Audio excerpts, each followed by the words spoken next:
So today's video is about a Android 9-inch screen stereo supplied by Amazon and manufactured by iStereo. I didn't have much choice in replacing my radio as it went faulty, and the original ones I felt were so expensive for what you get. So I looked on Amazon and tried to find one with a good spec, and I settled on this one. It's got 4 gig of RAM and a 32 gig memory. It has the option to add a SIM card, so it's got its own network connection. It does 5 gigahertz and 2 gigahertz Wi-Fi connection to your home connection, and it's obviously got Bluetooth as well. So first of all, when you get it, it comes in a plain white box, so nothing fancy. And the instructions, I'll be honest with you, are absolutely terrible. But apart from that, you get everything you need for fitting, and it is really easy to fit. This is a Qashqai 13 plate.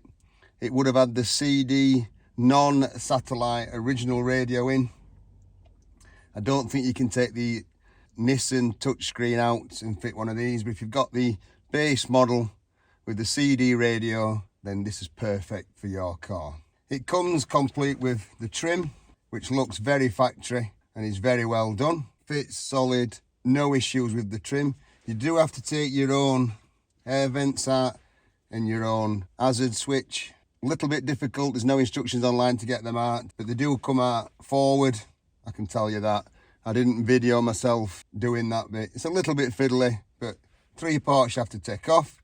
Removing the original radio, really simple.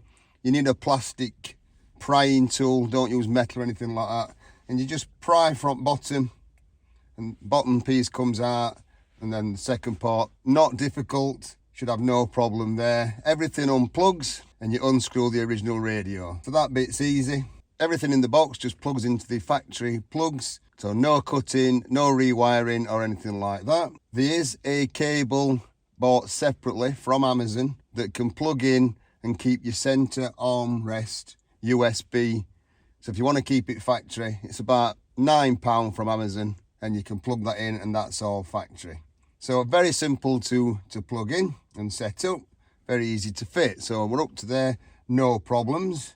There is a fan on the back of this unit. I don't think I've seen any others with fans on the back, and it's very noisy. So I spoke to iStereo and they said you can unplug it, and I assume that if you don't live in a very hot country, you can unplug it, it'll be fine. Try it with the fan on, but it is very noisy. You can simply unplug that. So there's the unit fitted, really easy to fit, fits nice, the trim's nice, and we'll switch it on and see what we've got. So it boots up really quick, can't moan at that. And I've got mine set to wireless CarPlay, which is fantastic. You can just keep your phone in your pocket and it'll go straight through to Apple CarPlay. So there, that works great. I've no complaints with Apple CarPlay at all. I've got a little bit of a complaint with the home screen. You've got limited launches, so it's not a lot you can do with home screen. I've tried downloading a few from Google and I just can't get it to reset. So a little bit limited on that. You've got a weather app that only works when Wi-Fi is on, and you've got, it's not on at the moment, but there's a little car. It shows you how fast you're going, but it's only in kilometers per hour. I can't change that to miles per hour. The bottom keys, your radio, your equalizer, and everything can be set. So you can just have quick access and you've got all your apps there. So that's pretty good. You get a separate microphone. Phone quality when you ring out is absolutely spot on. I've no complaints there. And if you're using Siri to do messaging via the CarPlay system, it picks up and sends you messages really well.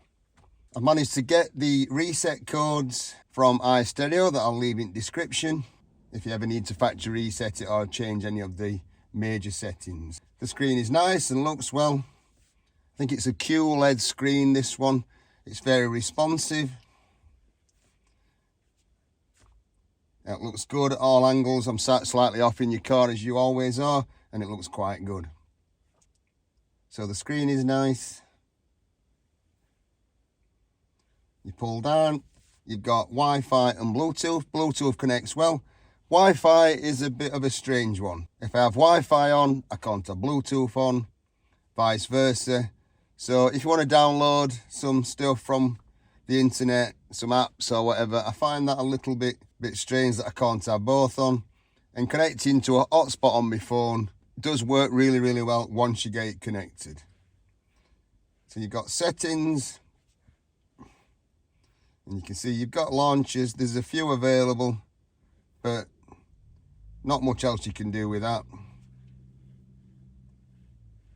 So like I said, the instructions are terrible. It does do steering wheel controls. So it tells you in the instructions to press a button on your steering wheel. It'll tell you then to press the corresponding button on the screen and then do the next one. But it doesn't work. It seems to remember every action to the same button.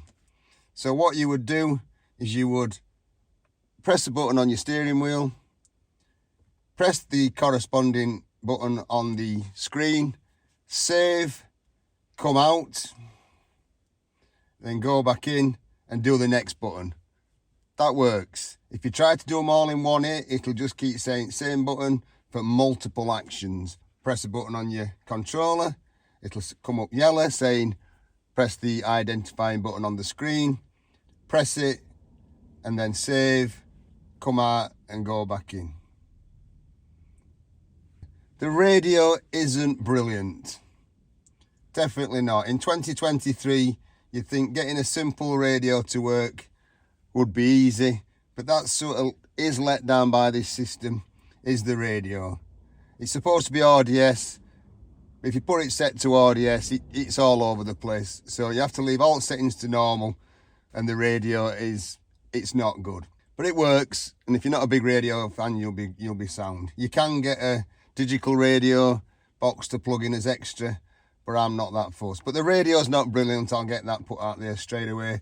The navigation works well. You can either use a Wi-Fi hotspot on your phone and use the inbuilt navigation, or you can download maps, but you don't get no updates as you're driving along. Or for me, I will just use my Google Maps via Carplay, and that keeps up to date. It does come with its own GPS if you are using the downloaded maps, or you've got your phone's GPS if you're using it like I am. So overall, it's a nice piece of kit. Like I say, I had no choice. My original radio broke, and I didn't want to spend all that money getting it repaired.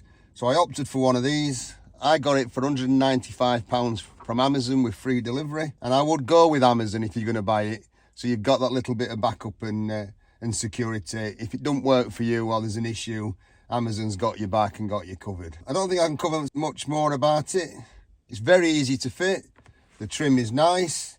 You need to put your own vents in and hazard switch. You can program your steering wheel buttons in. They work. The radio's not brilliant.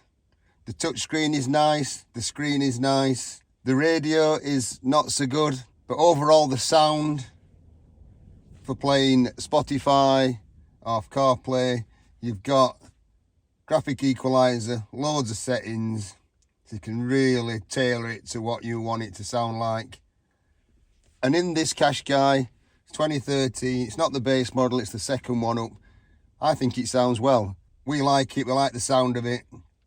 The touchscreen's great. Unplug the fan because that's noisy. Overall, £195 if it lasts. This is the thing. How long will these Chinese tablets, radios, etc. last? If it lasts, I'm chuffed to bits with it. It looks factory. Apple CarPlay comes straight on when you get in the car. I don't use radio that much, so we can get away with that. You've got a full Android system, so you can put whatever apps you want on it. I even put Plex on it and watch Simpsons sat on my drive just to test it for a bit of fun. But overall, I think I've covered everything. If you need a radio, if yours is broke, or you just fancy giving one of these in-dash screens a go, I would say yes, give it a go. Amazon sometimes do an extra warranty as well for just a few pounds. If you can get it with that, you're laughing. I missed out on that. Cracking little system, looks nice, sounds nice, works with CarPlay, and it's wireless CarPlay, this one as well, which I wanted. 4 gig of RAM, so it's quite responsive, as you can see. And there you go, that's my review of the iStereo 9-inch Qashqai replacement screen radio wireless CarPlay. Bit of difference from my usual videos, but I didn't think this one got covered on YouTube much, especially in the UK. So thank you for watching.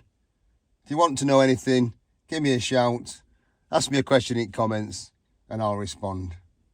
That's it for now. Thanks for watching. Catch you later.